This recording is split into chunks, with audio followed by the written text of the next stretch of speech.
अस्सलाम वालेकुम दोस्तों, तो कैसे हैं आप सब। उम्मीद है सब खैर व आफियत से होंगे। आज मैं आप लोगों को सैर करवाऊंगा एक ऐसे मुल्क की जो कि जनूबी अफ्रीका का खूबसूरत तरीन मुल्क है। इस मुल्क के लोग बहुत ज्यादा बहादुर हैं, जिन्होंने चंद दिन कबल फौजी बगावत को कुचल डाला, और वो भी सिर्फ 3 घंटे में। इस मुल्क में सब उल्टा चलता है, हत्ता कि गाड़ियां भी उल्टा चलती हैं।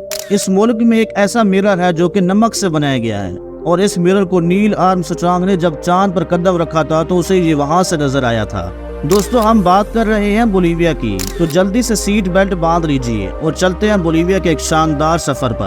सबसे पहले आपको बताता चलो, इसका ऑफिशियल नाम प्लूरी नेशनल स्टेट ऑफ बोलीविया है। इसकी अगर हम जमीनी सरहदों की बात करें तो इसके शुमाल और मशरक में ब्राजील, जनूब में पैराग्वे और अर्जेंटाइन, और मगरब में चिली और पेरू से जा मिलती हैं। इसका रकबा तकरीबन 10,98,581 मुरब्बा किलोमीटर है, और ये रकबे के लिहाज से दुनिया भर में 27वें नंबर पर, जबकि जनूबी अमेरिका का 5वां सबसे बड़ा मुल्क है। इसकी आबादी तकरीबन 1,20,00,000 है, और ये आबादी के लिहाज से दुनिया भर में 79वें नंबर पर आता है। और पॉपुलेशन डेंसिटी की बात करें तो 10 अफराद 1 मुरब्बा किलोमीटर पर रहते हैं। अगर पूरा मुल्क आबादी में बांट दिया जाए तो हर बोलीविया का शहरी कम अज कम 1 मुरब्बा किलोमीटर का मालिक बन जाएगा। इसकी 70% आबादी शहरों में, तो बाकी 30% आबादी देहातों में ही रहती है। ये एक कसीर और नस्ल आबादी वाला मुल्क है, जिसमें अमरिंडियन, मेस्टिजोस, यूरोपी, एशियाई और अफ्रीकी शामिल है। स्पेनिश सरकारी और गालिब जबान है, हालांकि 36 मकामी जबानों को भी सरकारी हैसियत हासिल है, जिनमें सबसे ज्यादा बोले जाने वाली जबान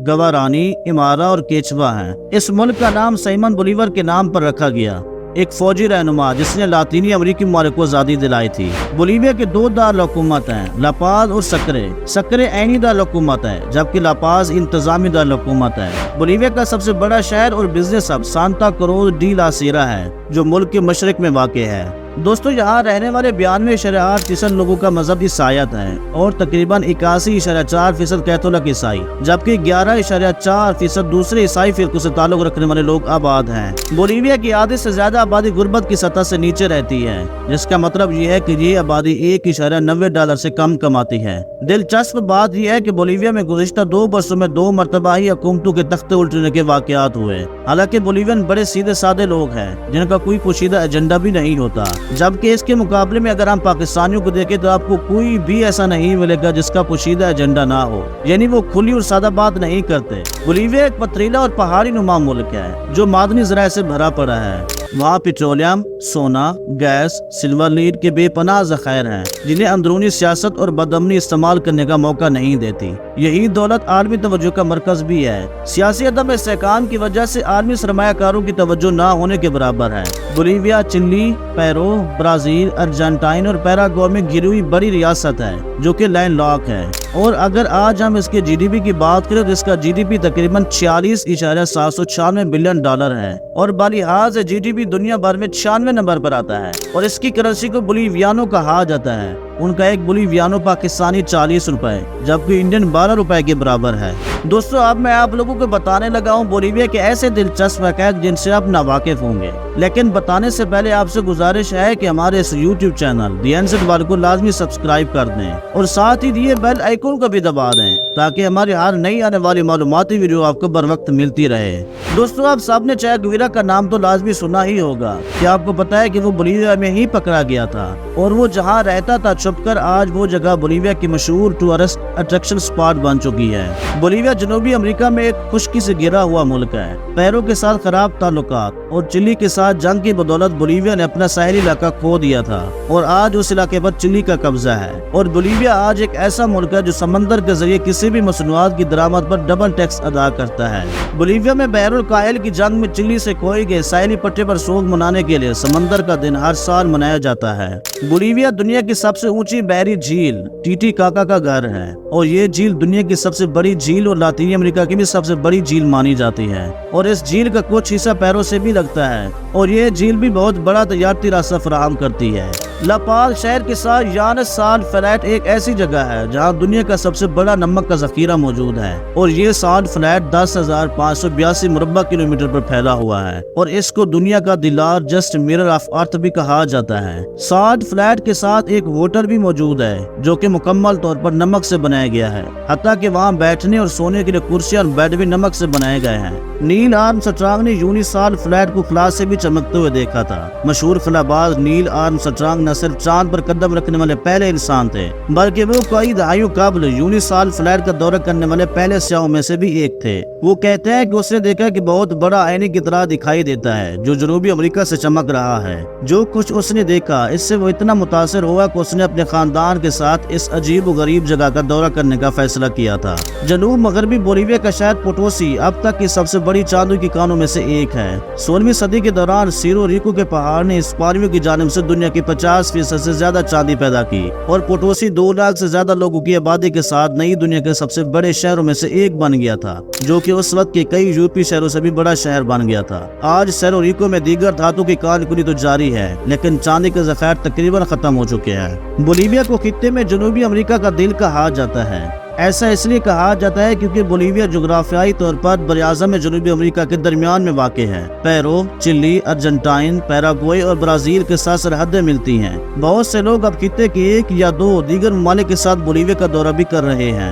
بولیویا میں ایک روایت ہے جہاں لوگ خوش قسمتی اور تحفظ کے لیے اپنے گھروں میں کھوپڑے کو لٹکا دیتے ہیں جنہیں ناتی تاس کہا جاتا ہے۔ لا پاز سطح سمندر سے 3500 میٹر سے زیادہ بلندی پر دنیا کا سب سے اونچا دارالحکومت ہے۔ بولیویا دنیا کی سب سے خطرناک سڑکوں میں سے ایک کا گھر ہے، دی ڈیتھ روڈ، جو دنیا بھر میں ایڈونچر کے شوقین سائیکل سواروں کو اپنی طرف متوجہ کرتا ہے۔ بولیویا میں دنیا کی سب سے بڑی تتلی کی پناہ گاہیں موجود ہے۔ بولیویا ٹنکو فیسٹیول کے لیے بھی جانا جاتا ہے، ایک روایتی مقامی لڑائی کا تہوار، اور اس دن عام چھٹی ہوتی ہے۔ اس دن چھٹی پر وہ موت تک لڑ سکتے ہیں اور یہ قانونی بھی ہے۔ بولیویا میں مادیدی نیشنل پارک کرۂ ارض پر سب سے زیادہ حیاتیاتی متنوع علاقوں میں سے ایک ہے۔ بولیویا کا قومی جانور انڈیر کنڈور ہے۔ یہ ایک ایسا پرندہ ہے جو دنیا کے سب سے بڑے اڑنے والے پرندوں میں سے ایک ہے۔ بولیویا کے لوگ اگر 18 سال کی عمر میں شادی کر لیتے ہیں تو وہ وہاں ووٹنگ کے لیے اہل سمجھے جاتے ہیں۔ اگر شادی شدہ نہیں ہے تو پھر 21 سال کی عمر میں وہ ووٹ ڈال سکتے ہیں۔ دنیا کا بلند ترین سکائی ریزورٹ چکلٹایا بولیویا میں واقع ہے۔ بولیویا گلابی ڈولفنز کا گھر ہے جسے بوفیو کہا جاتا ہے، جو دریائے ایمیزون میں پائی جاتی ہیں۔ بولیویا میں 54 کے قریب جیلیں ہیں جہاں پر 80% قیدی منشیات کے جرم میں قید ہیں۔ بولیویا کے شہر لا پاز میں کانگریس عمارت پر موجود گھڑی دنیا کی واحد ایسی گھڑی ہے جو کہ الٹی چلتی ہے، اور اسے الٹا چلانے کا یہ مقصد تھا کہ بولیویا کے لوگ اپنے ماضی کی ثقافت کو یاد رکھیں اور باقی دنیا سے علیحدہ اور اچھا سوچیں۔ بولیویا کی عورتیں کوئی جاب یا باہر کام نہیں کرتی، کمانے کا سارا دار و مدار مرد پر ہی ہوتا ہے، اور بولیویا کی عورتیں ہائٹ کے لحاظ سے دنیا کی کم ہائٹ والی عورتوں میں شمار ہوتی ہیں۔ بولیویا کی 60% آبادی 25 سال سے بھی کم عمر پر مشتمل ہے۔ دنیا کا سب سے بڑا مارو نالڈو انڈیان ڈانس کا انعقاد بھی بولیویا میں 2014 میں کیا گیا تھا، جس میں 3000 سے زائد ڈانسرز نے حصہ لیا تھا، اور یہ ڈانس بھی Guinness book of world record میں شامل ہے۔ ایک حیران کن فیکٹ بتاتا چلوں، اگر بولیویا میں کسی شخص کو جیل ہو جاتی ہے تو وہ جیل میں رہنے کے لیے بھی کرایہ ادا کرے گا، اور اگر کرایہ ادا نہیں کرے گا تو اس کی سزا زیادہ ہوتی جائے گی۔ اور مزید مزے کی بات یہ ہے کہ اگر کوئی شخص جیل میں اپنی فیملی کے ساتھ رہنا چاہے تو وہ رہ سکتا ہے، اور فیملی کا بھی کرایہ ادا کرنا پڑے گا۔ اور بولیویا کی جیلوں میں سیاحوں کو بھی وزٹ کرنے کی حکومت نے مکمل اجازت دے رکھی ہے۔ جنوبی امریکہ میں بولیویا کا شہر لا پاز ہی پہلا شہر تھا جہاں بجلی پیدا کرنے کی شروعات کی گئی تھی۔ بولیویا میں ایک قانون ہے جسے دی لا آف مدر ارتھ کہا جاتا ہے، جو فطرت کو انسانوں کو مساوی حقوق دیتا ہے۔ بولیوین کی روایتی ٹوپی جسے بومبین یا چولیٹا ٹوپی کہا جاتا ہے، بولیوین ثقافت کی ایک مشہور علامت ہے۔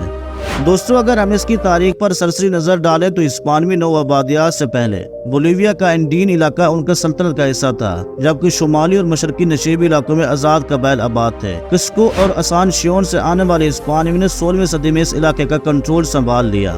ہسپانوی نو آبادیاتی دور میں بولیویا کا انتظام اصلی آڈینشیا آف چاک کے زیر انتظام تھا۔ اسپین نے بولیویا سے نکالی گئی چاندی پر اپنی سلطنت کا بڑا حصہ بنایا۔ 1809 میں آزادی کے لیے پہلی آواز کے بعد جمہوریہ کے قیام سے پہلے 16 سال تک جنگ جاری رہی۔ آزادی کے بعد اس کا نام سیمن بولیور، جو آزادی کا ہیرو تھا، کے نام پر بولیویا رکھا گیا۔ 19ویں اور 20ویں صدی کے اوائل میں بولیویا نے پڑوسی ممالک سے ملک کا کئی علاقوں کا کنٹرول کھو دیا، جس میں 1879 میں چلی نے اس کی ساحلی پٹی پر قبضہ کر لیا، اور برازیل نے ایکرے علاقے کو برازیل میں شامل کر لیا۔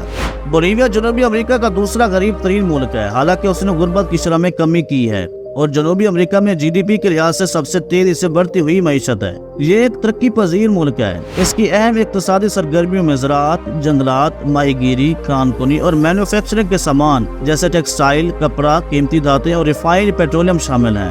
بولیویا کوکا کی پتی اور بہترین کوکین کی پیداوار کے لیے بھی جانا جاتا ہے۔ बोलीविया जादू की सरजमीन है, जहाँ दिलकश तफरीही मकामात, अमीर सकाफती वर्से और दिलकश मनाजिर एक दूसरे के साथ जुड़े हुए हैं। इसके खानों से लेकर इसकी गैर मामूली रिवायात तक बोलीविया तजर्बात की एक पूरी हिस्ट्री पेश करता है। तो दोस्तों, ये थी जनूबी अमेरिका के खूबसूरत तरीन मुल्क बोलीविया की एक शानदार सैर। उम्मीद है ये सैर भी आपको अच्छी लगेगी। इस वीडियो को लाइक और शेयर करने के साथ साथ कमेंट्स में भी अपनी कीमती राय का इजहार करें। अल्लाह निगहबान।